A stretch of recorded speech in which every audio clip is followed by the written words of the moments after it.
and welcome to Zinata's webinar. Thank you so much for taking the time out of your day to join us. Our speakers have prepared a fantastic presentation that is about 30 minutes in length for today, and then we'll have 10 to 15 minutes to answer questions as well. So do be sure to stick around after the presentation. And I think with that, I will hand things over so we can get going with the webinar. Thanks again for being here. Hi, everyone. Thank you for joining us today as we discuss thriving amid supply chain volatility. What's holding us back? My name is Tracy Kosiarek, and I'm a principal consultant with Zinata. I am joined with Andy Durrant, also from Zinata, as a principal consultant. And we are so excited to have with us book author and expert Peter King from Lean Dynamics. Today, we're going to spend time talking with Peter about his vast experience and asking him why he's written these books.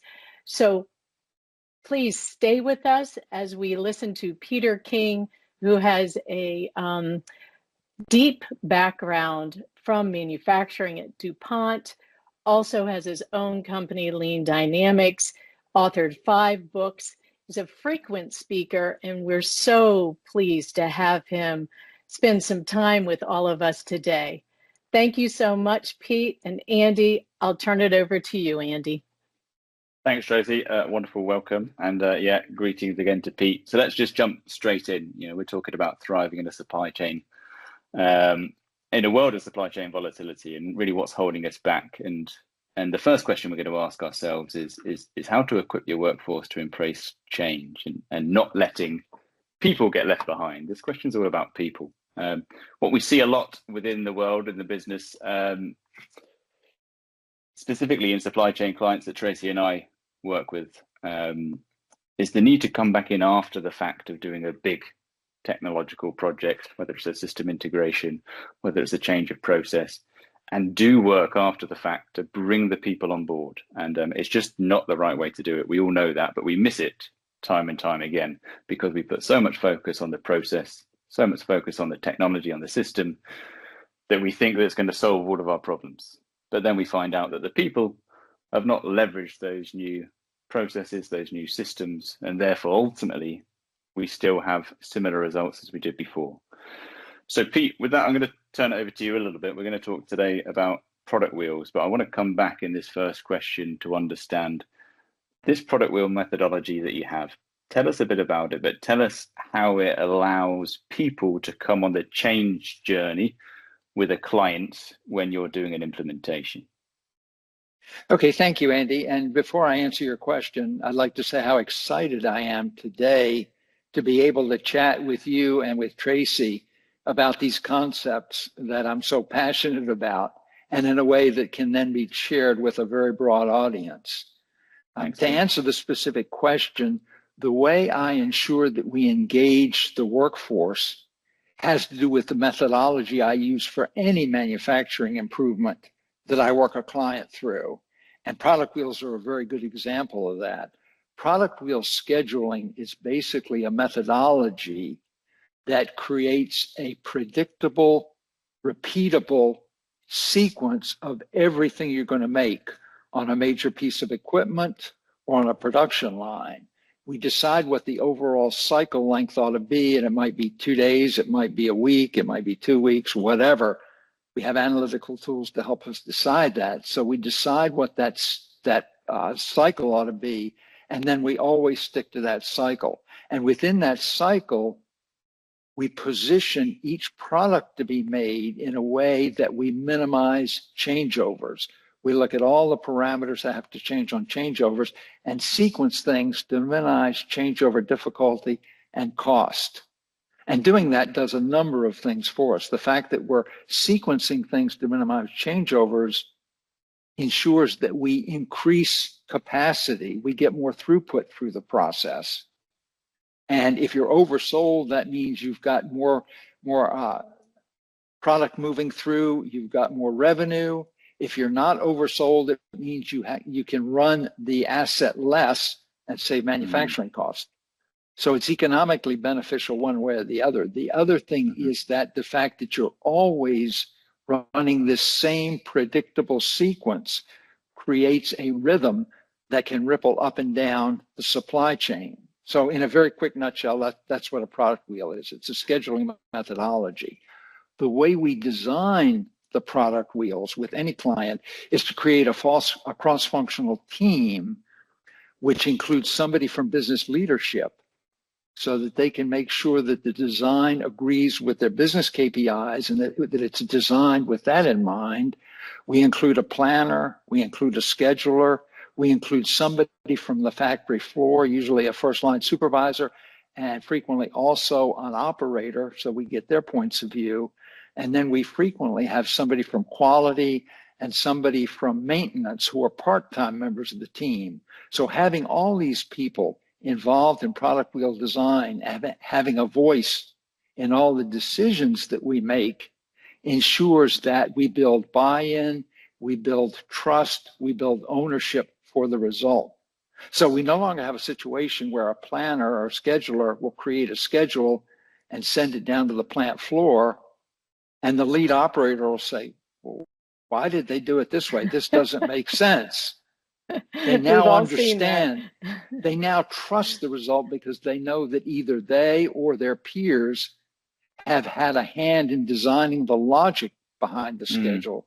So they trust it.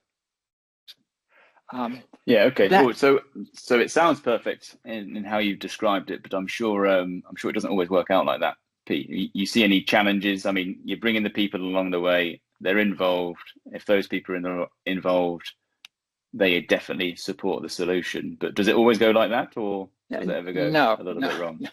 No, there's some real change management issues in that even though everybody understands logically why we're doing it this way, sometimes it's very, very difficult to break away emotionally from paradigms that they've been following for 15 or 20 years and think it's made them successful. One of the key challenges that we face is that most every plant I've dealt with has daily production goals. And as an example, I worked with a plant in Florida that packages vitamin tablets. And their goal was always 25,000 bottles a day. Any day that they did 25,000 bottles or more was a good day. If they didn't quite make 25,000, it was a bad day.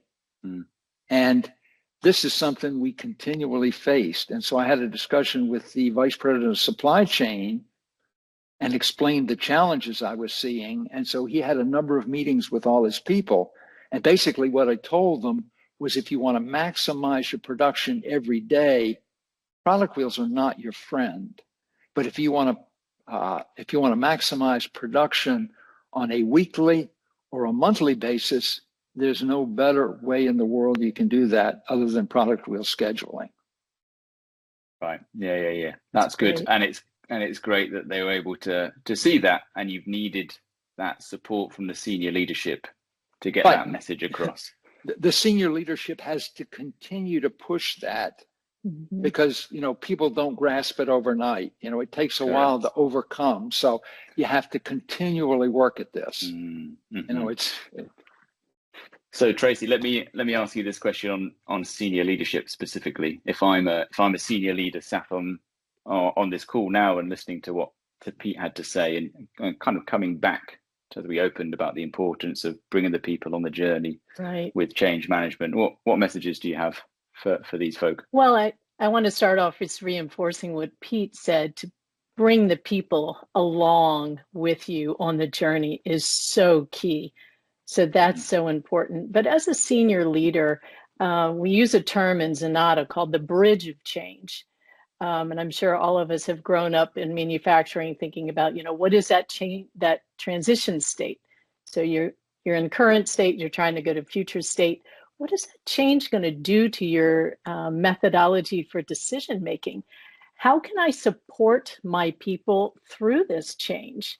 And there's a simple acronym that we use in change management. It's the ABCs for leaders. And so it's really, how can you be actively engaged, visible, very active. B, how can you build a coalition of peers? It can't just be the operations leader or just the planning manager. It needs to be the entire site leadership team. And then C, communication, communication, communication. Like Pete was saying, you can't just explain one time at a town hall. You need to come back over and over again with what's the value of this change and how is it going to make it better for everyone's life at the end of this change.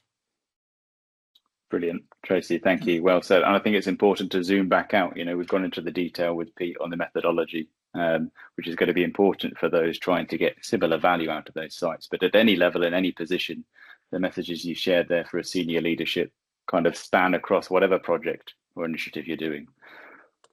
Thanks, Tracy. Let's move us on now to the second big question of today, which is how to build supply chain resilience and really mastering execution where it truly matters. And where it truly matters for us, it's kind of what we put on at the make section. So the supply chain can be broken down between sourcing, planning, making, and delivering, right? And we tend to have very good resilient plans upstream and also downstream. But at the make location, I've often heard it regarded as the most difficult 100 yards in the supply chain, right? It's where all of the different factors come together. So you have so many variables, so many things that can go wrong. We often conclude slightly different points of view when we talk about resilience, but if I to ask the opposite question of a resilient supply chain and talk about a fragile supply chain, in my definition, that's something that is the opposite. You know, when one thing in that supply chain goes wrong, then it has a huge impact and affects that customer getting the product on time. So we've put so much focus on building resiliency these days in supply chain, and we think you need to do more at the make location. So Pete, talk to me a little bit about how an advanced scheduling strategy like a product wheel implementation can build some real resiliency at the make locations. Yeah, and the way that happens is we make sure that we support product wheel design and product wheel execution with some sort of an advanced scheduling methodology.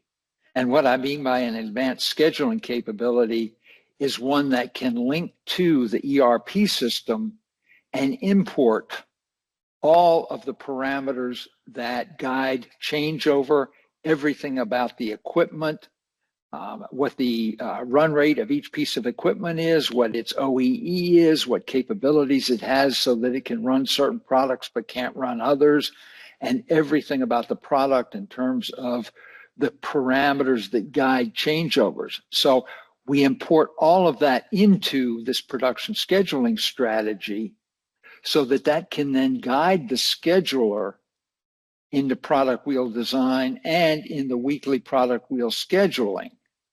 That all of these things are built in, and the advanced scheduling tool has the capability to do all of the analytical work involved in product wheel design and product wheel execution so that our cross-functional team can focus on what are the key decisions we have to make. And then the scheduler week by week can focus on, you know, can we follow exactly the plan, the product wheel plan as we've designed, or is there any change that has to be dealt with? And so the resilience comes in if there's any change that has to be made. If we can't follow the schedule as we set it up exactly, the advanced scheduling tool will tell the scheduler that and will guide the scheduler through whatever decisions that have to be made to incorporate whatever change that was. And so this might sound like it's pretty simple, but it's very powerful. And to give you an example of that, let me talk about product wheels we designed about 6 or 7 years ago for a plant outside of Lancaster, Pennsylvania that made puddings and cheese sauces. The scheduling there was done by a woman who had been doing it for 20 years and was very, very capable, very intelligent, and did a great job. But over the years, demand for their products had increased fairly significantly, and things got a lot tighter. And she became a lot more stressed. She continued to do a good job, but she was very stressed, and her blood pressure increased to the point where she went to her boss and said, "I've got to retire. I just can't handle this anymore."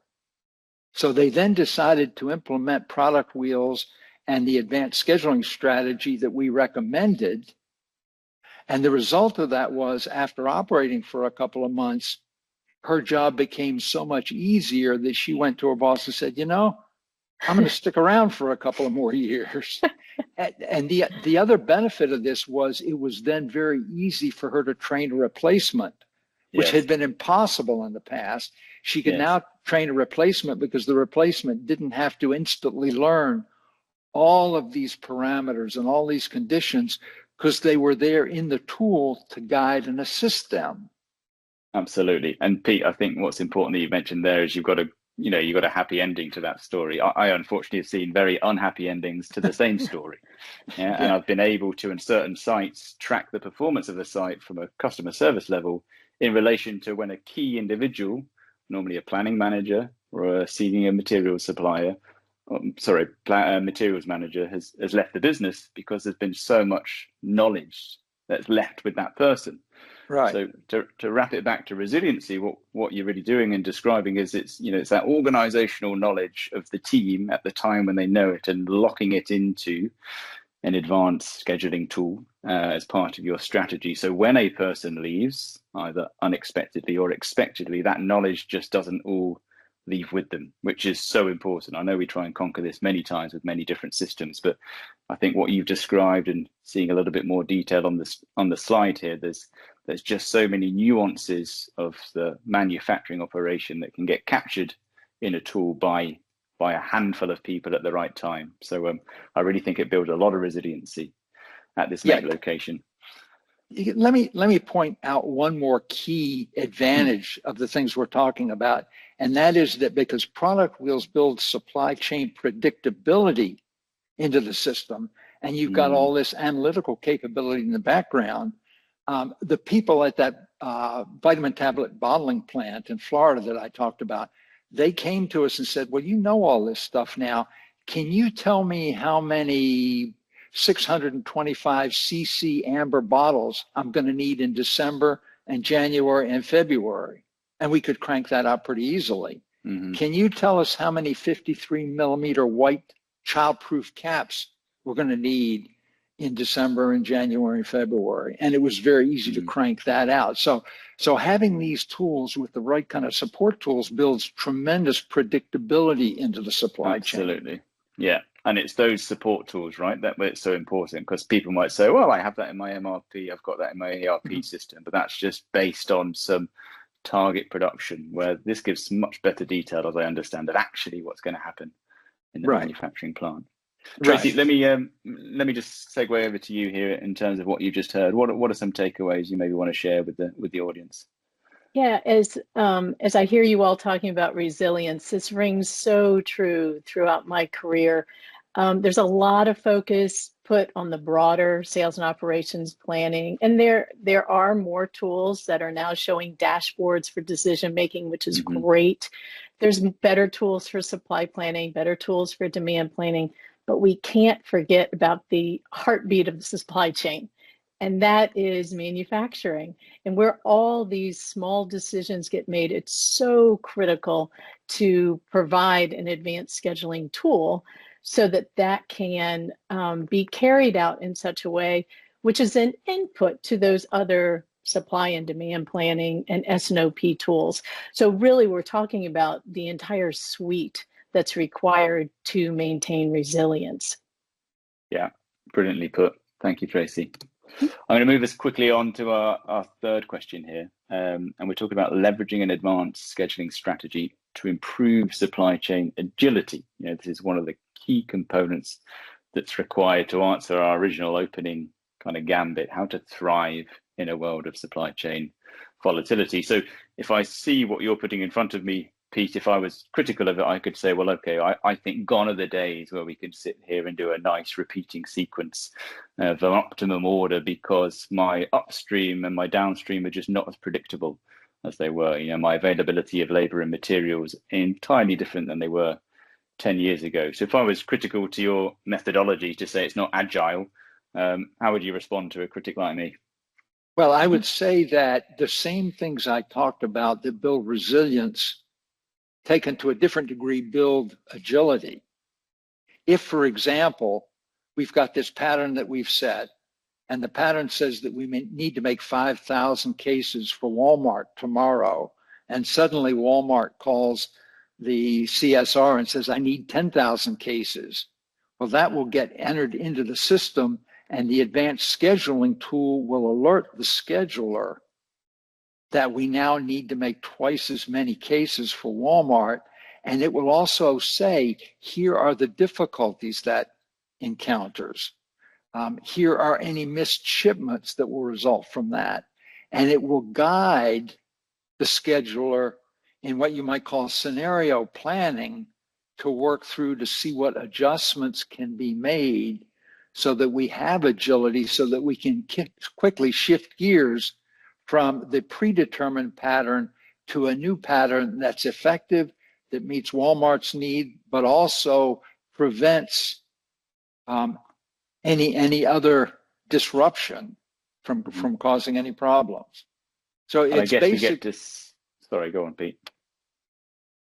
So I guess it's just the same thing to a larger degree. The tools there help the scheduler deal with whatever disruption, be it large or small, and it does all the analytical work in the background and presents the scheduler with options so that the person can quickly make the decision as to what the best course of action is.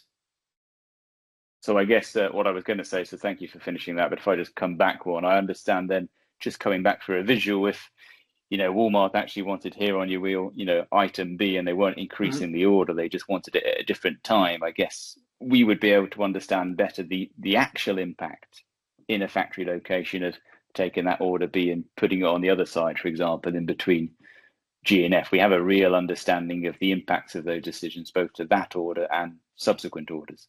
Right. If you have to change the sequence to delay something or move something ahead, a good advanced scheduling tool will tell you what that does to your changeover requirements.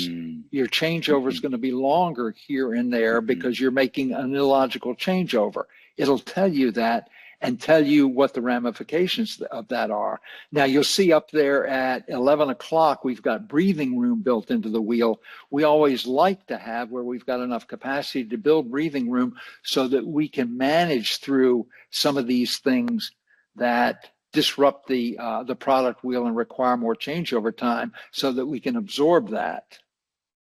Yeah, fantastic. Thanks for that clarification. Now, Tracy, I've got a slide in here for you. Actually, the question I think I'm going to ask you is if I'm similar to before, if I'm a CSO or a VP sat on this audience and listening to the messages from Pete here and saying, well, that's great, you're talking about throughput, yes, I want that, and you're talking about agility, and yes, I want that. So, I mean, surely just go and figure out a way to give me a tool. Why can't I have a tool, Tracy? Yes, that would not be the first time that I had been asked when I was a supply chain director, well, I want it all. I want 100% service.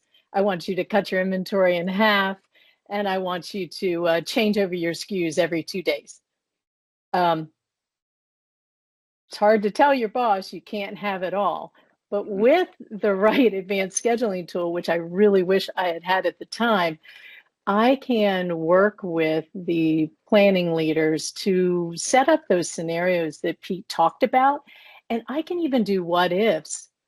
What if the manufacturing operation cut their washout time in half? What's the impact to my cash? What's the impact to my service?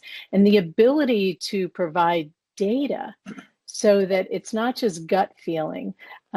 We just had one customer tell us it was really great that they had an advanced scheduling tool because in the past they had just used their gut on what they should do when a machine broke down. But now they're able to say we could use data.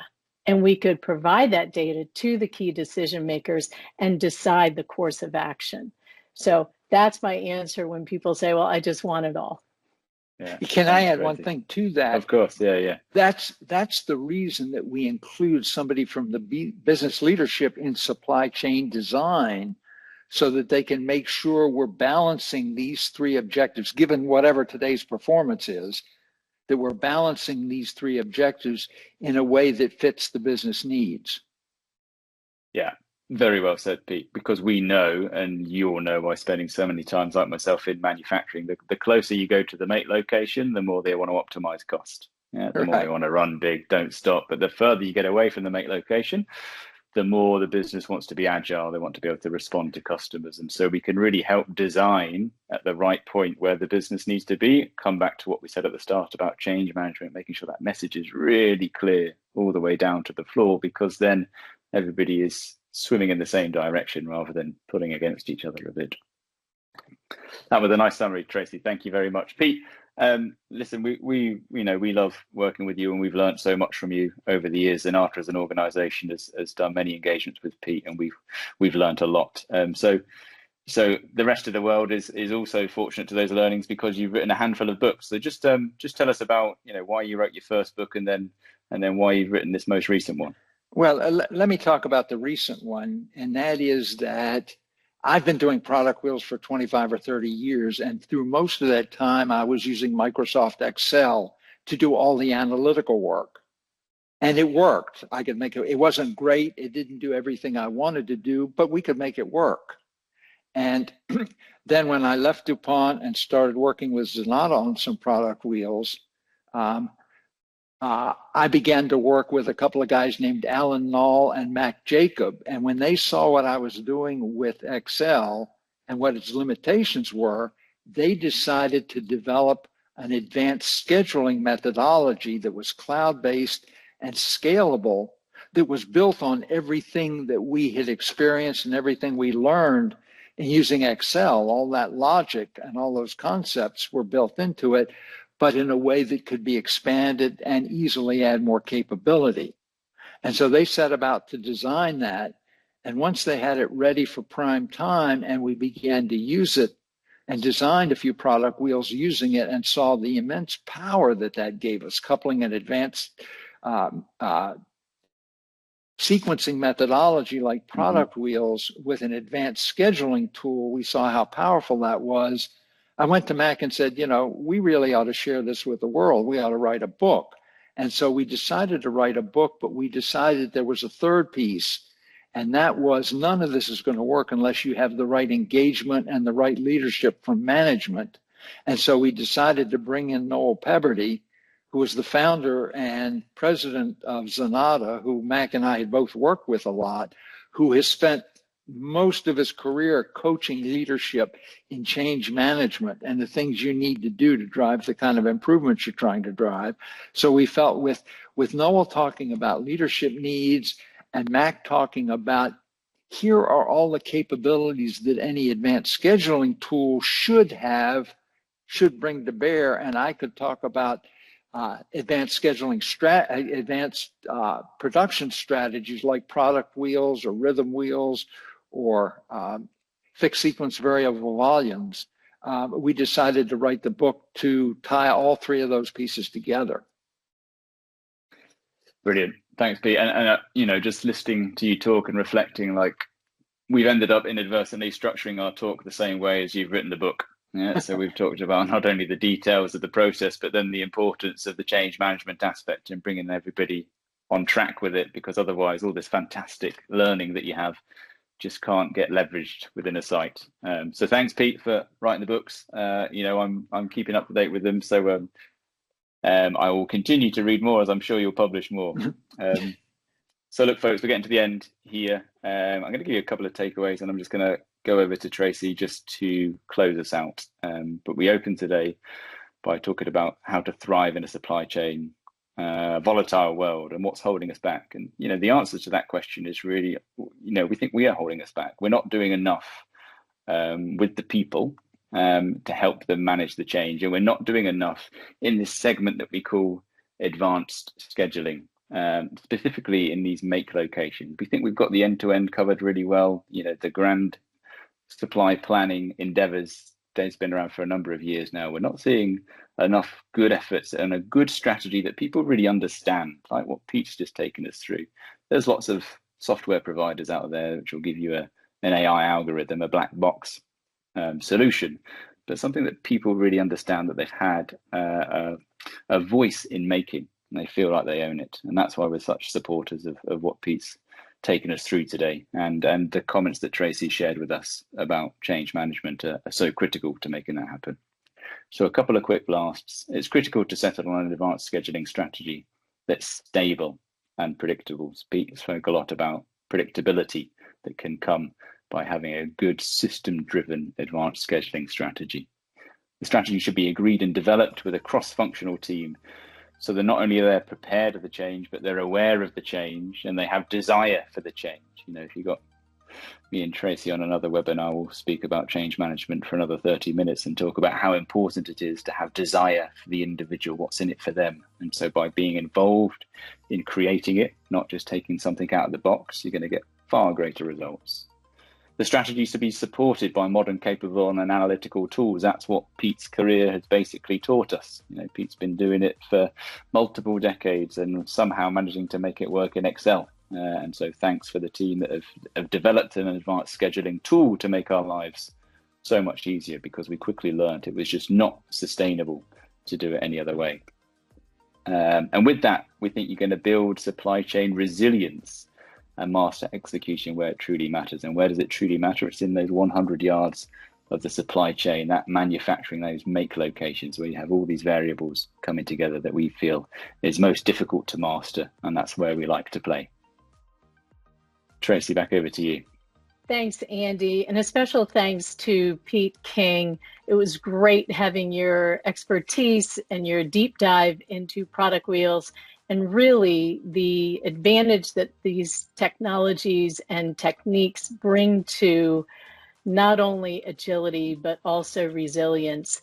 So thank you again for participating in our webinar, and we look forward to engaging with you further and answering your questions. Thank you. Thank you. Thanks, Peter. Thanks, Tracy. I wanted to ask if there are any questions from the audience. If you have questions, as Andrea said, if you could put them on the Q&A. We do have a few that have come in, so I'll get started with that. So the first question, Peter, what advice would you give to a company just starting to implement advanced scheduling tools, especially in industries with high variability in demand and resource availability? Well, that's a very good question, Tracy. The first thing you have to do is understand that variability and understand the characteristics of the variability. Is it common cause? Is it special cause? Is there seasonality involved and those sorts of things? And you have to quantify it. And then you need to make sure you've done everything reasonable to reduce the variability. And then from that, you've got to decide how to cover that variability. You can cover it with safety stock, but a more economical answer may be to cover it with some combination of safety stock and some contingency measures. For instance, if you want to get to a 99% fill rate, it takes an awful lot of safety stock to get there. And sometimes the most economical solution is to design your safety stock to, say, get you to a 90% fill rate, and then look at things like expedited shipping or overtime or alternate suppliers to bridge that gap between the 90 and the 99%. So you have to do that, and then make sure you're carrying whatever safety stock you need to bridge that gap. And by the way, those are things you need to be doing no matter what scheduling methodology you're using. Those are things that are just good practice, no matter what kind of scheduling tools or what kind of strategies you're using. Oh, exactly. Thank you for that. And I'd like to ask a question of you, Andy. As more companies are, as more companies are seeking the end-to-end digital transformation, you spoke earlier about this black box and folks thinking that would be the answer. What role do advanced scheduling tools play in integrating these various facets of the supply chain, sourcing, delivery, into this one unified process as you look across? Okay, there's a lot to unpack there. So let me try and be concise. I think my reflection would be, we just talked about it. We see a lot of companies, specifically large companies, looking for single solutions. So going for one vendor that can do a digital transformation end to end in the supply chain. And there are pros and cons for that. There's a lot of obvious pros of the simplicity of working with one vendor, but what we're seeing is the con is they're not so good always at the specialist part of the function. And that's kind of why we stepped into this advanced scheduling space, because the big end-to-end systems, not naming any softwares, but they left some stuff on the table that we felt there was much more value to be had. And so we've stepped in there and collected some of that value. I've seen other parts of the supply chain. Specifically, I've got a lot of history in QC labs, where I see specific folks with real good understanding of the operation in there, building solutions to support that. So the risk of kind of going for the end-to-end approach in a single provider is you miss some of that value. So I think that's possibly answering one part, but the other point here of kind of the various facets of supply chain, sourcing and delivering a unified process. The other thing that kind of jumps to mind when I read the question now also is, by having this center heartbeat of the advanced scheduling process, it really sinks in with what the planning system should have directed to the factory already. And once you have that kind of good cross between in terms of what the plan you want and what it actually is able to achieve through the schedule, and that's acknowledged by both ends, you really start to kind of get this central heartbeat of the operation, and that then can actually unify a lot of things, such as sourcing of raw materials, of testing downstream products, of unifying delivery streams from DCs, because we're less responsive, we're less reactive, I should say. Where we see a lot of companies get themselves in a mess is the plan is too stretching, the factory can't deliver it, and then suddenly we're playing what's the most important order, and everything gets really out of sync. Right. So yes, I know I've kind of answered two different things there, but they're the two main things that come to mind when reading this question. Can I add to that? And that is that if you have a repetitive scheduling strategy like product wheels, that creates a rhythm that ripples up and down the supply chain. For instance, you know what ingredients and packaging materials you're going to need next month or the month after that. And and from that, you can provide much better forecasts to your suppliers. And you can create better logistics and distribution plans because you know what's going to be coming into the warehouses and the DCs. Yeah. I was going to also build on that. And I think it speaks to the earlier example that Heat shared with the 25,000 bottles a day. So if you don't have that unification, and planning might not want 25,000 upstream and corporate, but if the plant is fixated on a number to deliver, then that could cause a lot of disruption between what the overall plan is and then what the plant is executing. So this unified set of tools will help up and down the supply chain, making sure everyone's on the same sheet of music. Exactly. Yeah, Tracy, I could talk. Yes, no, you can't. I could talk a lot about that 25,000. We've got one more. We've got one more. Let's try and get it, because it's a good one for Tracy, and I think we've got time. Somebody put something on the bridge of change. Tracy, do you want to read it out? And I think you're best positioned to answer that. The next question that's come in is the importance of the bridge of change that I spoke about earlier, and the role of senior leadership in change management. What practical steps can leaders take to maintain consistent communication throughout a transformation project? Well, a couple of points here as far as practical steps. You need to ensure that you've picked the right sponsor. So the sponsor of the project needs to do the ABCs that we spoke about earlier. But the way that that sponsor engages with his or her peers, with their employees, is so critical. So pick the right sponsor, because that is a pivotal decision for any project health. As we've learned in ProSci methodology, the sponsor is the key role for project health and project success. The other thing I would say is you need to, from a practical standpoint, your leaders need to define what success looks like. Somebody might want to come out of the project with half the inventory. somebody else might want to be having half the planning staff. What does success look like? What's the definition of success? And getting the leadership team to align to those vital few. And I would tell you, it's a triangle. So if you imagine this triangle where at the top of the triangle is your sponsor, and then in the center of the triangle is success, and then the legs of the triangle are very critical. You have to have strong project management to make sure you can stay on budget, on time, on quality, getting your people trained. You also have to have strong change management to integrate the people side of the change. So those would be some practical tips that leaders can do as they think about this bridge of change. Well said, Tracy. Thank you. Right, I think we've been able to complete all the questions, which is great, and we can let people go hopefully with a couple of minutes to spare. Yeah, thank you so much, everyone, for joining us today. And thanks to Pete and Tracy and Andy for the presentation. Before we end, I am just going to send over a quick poll so that you can share your feedback on the webinar. So thanks again very much for joining us. Thanks, everyone. Thanks, everyone.